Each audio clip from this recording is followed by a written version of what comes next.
कल्याणमध्ये घराची भिंत कोसळल्याची घटना। कल्याणमध्ये सततच्या पावसाचा फटका बसल्याचे दिसत आहे।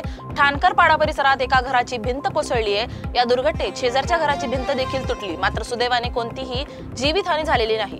कल्याण डोंबिवली महापालिकेचे सहाय्यक आयुक्त धनंजय थोरात यांनी घटनास्थळी भेट देऊन पाहणी केली। दरम्यान घरातील नागरिकांना सुरक्षित स्थळी हलवण्याचं काम सुरू आहे।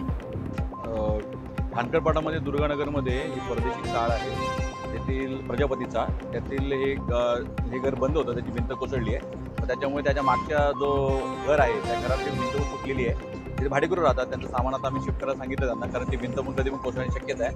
आज सुदैवाने शाळेला सुट्टी असल्यामुळे मुलाचा वावर कमी असल्यामुळे आज काही दुर्घटना घडली नाही, पण भविष्यात होऊ नये म्हणून ती भिंत पण काढून घेतो। दुखापत वगैरे झाली नाही आहे, पण भविष्यात म्हणून तिथे परत त्रास होऊ नये म्हणून बाकीचं धोकादायक शक्य पण काढून घेतो।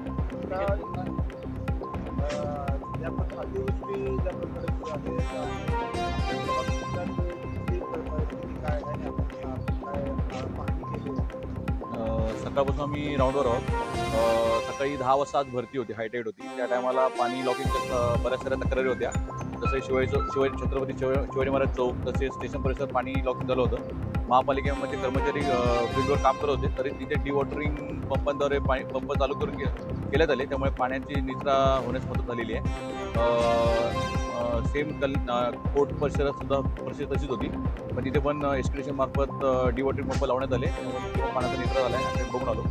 तसं आता आज रेतीबंदर एरिया आणि गणेश घाटावरती फेरी मारली। सकाळी 10 वाजता भरती असल्यामुळे पाण्याचा निचरा होत नव्हता, पण आता पाण्याचा निचरा होतोय तिथून, त्यामुळे अजून पाण्याची लेवल खाली आहे।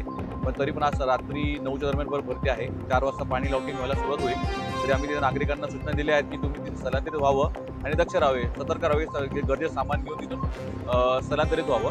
आणि महापालिकेद्वारे दरवर्षी आपण शाळा क्रमांक 1 मध्ये स्थलांतरित नागरिकांची सोय करतो। जर शिफ्टिंगची वेळ आली तर आता आम्ही त्या शाळांचं नियोजन पण बघतोय। तसेच महापालिकेद्वारे जर नागरिकांना फूड पॅकेटची आवश्यकता असेल त्याचं प्रोव्हिजन महापालिकेच्या मार्फत केलं जाईल।